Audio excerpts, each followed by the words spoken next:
you ever been around a narcissist that rages or maybe seems to go all crazy on you? And not just the craziness of throwing stuff or hitting, but like you see the eyes get really dark and you start to wonder what is actually going on. Or it seems to be like they almost switch to a completely different person. Well, a lot of times we talk about narcissists raging, but what's actually going on and what's actually happening underneath the surface?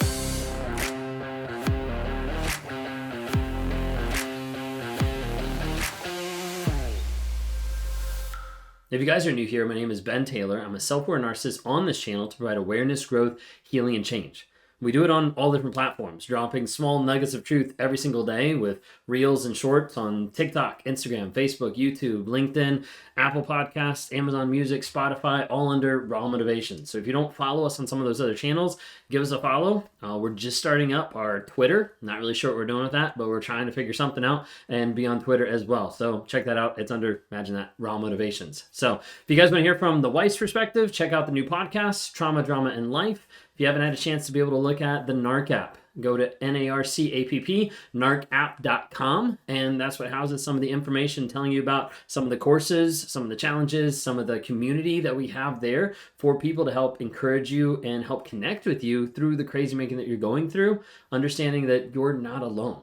There's other people out there who've experienced the same exact stuff that are walking through the same journey of healing and growth to be able to continue moving forward to be happy, healthy, healed, and whole. So check out the narcapp.com. We have weekly lives. My wife is going to be participating in one of those lives a month starting in December. We also have monthly coaching where we bring in coaches, psychologists, people from across the globe to be able to interact and talk to you about that healing process. So a lot of different tools, a lot of different things we're putting in there, a couple new updates that are coming up in January inside the app as well. So anyways, check that out. If you haven't had a chance, check out the new journal that we just produced. It's called From Fantasy to Reality. It's got 100 different prompts inside there for you to be able to start thinking through, like, am I actually struggling with a fantasy or am I actually living in reality currently? So check that out.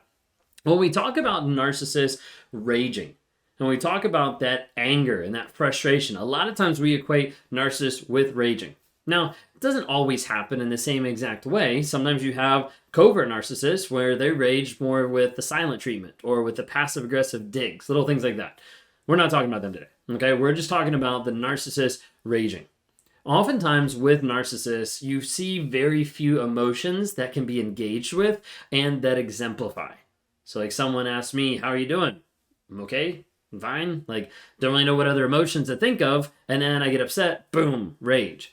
A lot of times you'll see there be a 0 to 100, and it's just 0 and then 100. There's not a 1, 2, 3, 4, 5, 6. No, it's not a build up to like frustration, anger, irritation, rage. It's just like boom, rage all of a sudden. And a part of that is because narcissists struggle to be able to process other emotions, to be able to engage with other emotions. A year, 2 years ago, like you asked me, like, what other emotions are there? What? Happiness, sadness, anger? Probably about the extent of my like emotional knowledge at that point. And even today, it's not something that's just like, boom, like readily engaged. I normally have to refer to an emotions wheel that I coach people with and that I help people to identify the emotions that they're feeling and that they're thinking. Because typically, it's not an easy thing to identify, oh, I'm feeling this way or I'm experiencing this, that kind of thing. So for a narcissist, oftentimes it's really hard to be able to engage with those emotions. So a lot of times when we're talking about anger and we're talking about rage, where does that actually stem from? Like what is actually driving that? Sometimes people are surprised that with narcissism being very much a defense tactic in a lot of ways, the rage often stems from guilt and shame. Now, you've heard me talk about this a lot on my channel, and the guilt and shame stems back to almost anything. That's the hard part. It's not just one specific thing. It most popularly is normally considered like abuse, of there being guilt and shame of there being a certain type of abuse happening, but it could track back to the idea of like not being enough, not being emotionally supported, not having a way for someone to teach them and help parent them through different emotions. Sometimes there's guilt and shame of hurting others and like realizing it, but not being willing to actually engage with the fact that like I did that. Or how I'm not showing up as a good dad or as a good father or whatever it might be. There's an aspect of like guilt and shame that gets processed, but unfortunately gets processed really quickly. It gets processed really quickly and it switches from guilt and shame to blaming others and then raging out when the problem doesn't get fixed. when nothing's resolved, when I still feel the guilt and shame, it feels a lot easier to push people away and to rage out at them than it does to deal with my own shit. And so a lot of times dealing with guilt and shame feels a lot easier to blame and to rage than it does to be honest with what I'm actually going through. You see, rage a lot of times is used as a defense mechanism to make a narcissist not feel as bad. So like when I would get a lot of guilt, a lot of shame, when I would be feeling that, or when I would be seeing that, be like, I don't want to feel this. I don't want to deal with this. I am frustrated. I got to get rid of it. I got to like avoid this problem. I scream, yell, and rage, call you a bunch of names. Now I feel better because I don't feel like I have to deal with the fact that I did something wrong. Now, a lot of times it's like, wait a second, this doesn't even make sense, because in doing that, you perpetuate it. Exactly. Which makes it really hard to break the cycle, because every time I'm trying to avoid the cycle, I engage with the cycle even more. Hopefully this makes sense. It's hard to be able to put some of this into words, but the idea of like getting upset, getting mad, then realizing, wait a second, this is what I actually did. I can't hold this. This is guilt and shame. Let me throw it back on the other person. And all of a sudden we've started down the same perpetuating cycle over and over and over, the cycle of shame that happens. You see the cycle of shame happen with addicts, with people in pornography, with people that are serial cheaters. You see different addictions come out that go through this same type of cycle of like, I feel shame, I can't hold it, so I have to be able to do something with it.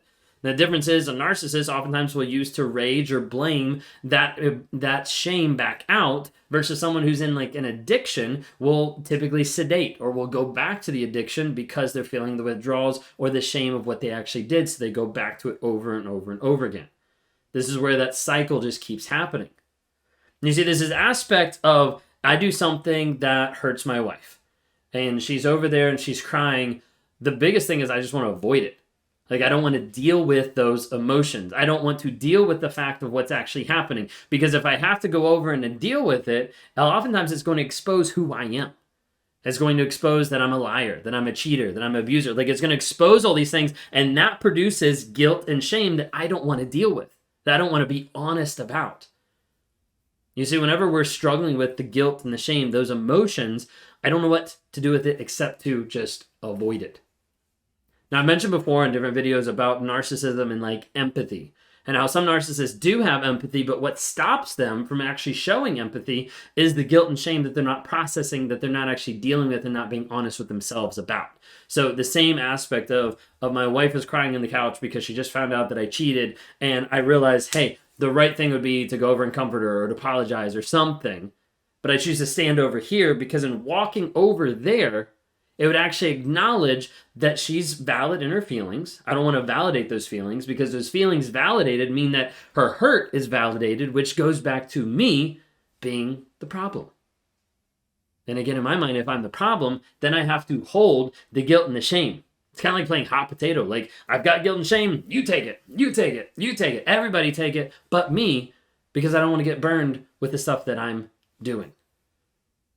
The thing that's hard for a narcissist too, and that I struggle with, is like, okay, let me go and let me help. Let me comfort. But the problem is it doesn't stop the feeling of shame, and it also doesn't stop the crying. Like, it continues. Because like, I want it to stop like instantly. I want to be like, hey, there, now we're okay. Boom, now we should be back to normal, right? Because I want to avoid that shame and that accountability. At that point, it starts to transition in my mind that the shame and the accountability is attacking me.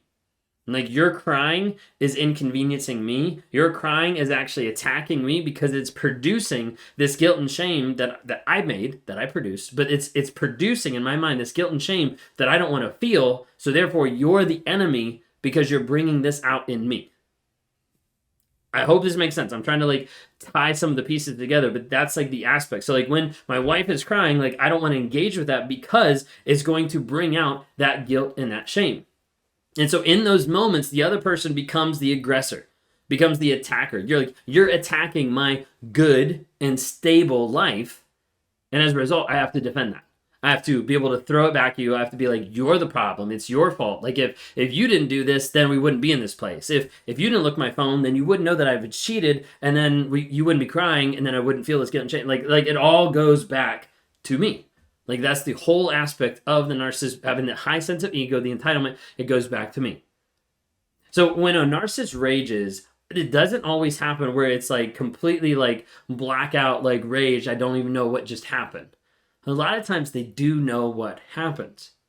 So for me, when I would rage out, when I would get upset, when I would get mad, when it would go from like I'm irritated to anger, boom, like right away, it feels almost like someone else is driving the ship. Like I can see what's happening, I know what's happening, but it doesn't feel in the moment like I'm in control. Because at that point, I'm letting my mind, I'm letting my reactions, I'm letting my defense mechanisms, I'm letting all these other abusive behaviors take over and just run the ship. Of like, let's just do whatever the hell we have to do to get away from the problem so that I don't have to feel bad about myself. In those moments, I know that it's wrong. In those moments, I know this rage is not helpful. This rage is not going to help anything. But in that moment, the rage is getting me away from shame. It's getting me away from revealing who I actually am. It's putting the focus on something else, on someone else. Even if it's me outworking with rage, at least it's not pointed at me. Because in those moments, I don't know how to deal with the guilt. I don't know how to deal with the shame. And it feels a lot easier to rage and to avoid it than to be honest with myself. Getting to that place of exposing myself with vulnerability is terrifying.